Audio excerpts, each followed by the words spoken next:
हँडरायटिंगच्या through आपण आपल्या ग्रहांना कसं मजबूत करू शकतो। सनला स्ट्रॉंग करण्यासाठी तुम्हाला सगळ्यात आधी तर तुमचा एस, आता हे बघा मी इथे एस काढते आहे, हा सिम्पॅथेटिक एस असायला पाहिजे।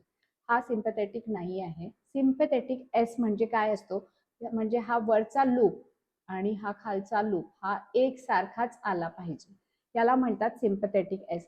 बऱ्याचदा मी बघते लोक असा एस किंवा असा एस असं काहीही काढतात, तसा बिलकुल नको। सिम्पॅथेटिक एस आला पाहिजे म्हणजे तुमचा सूर्य स्ट्रॉंग होतो।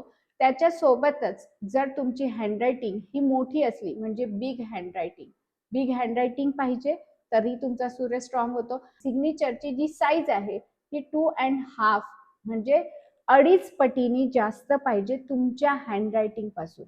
जर असं असेल तर तुमचा सूर्य हा स्ट्रॉंग होतो। सूर्य स्ट्रॉंग म्हणजे काय, तर यू आर कॉन्फिडंट बनता तुम्ही।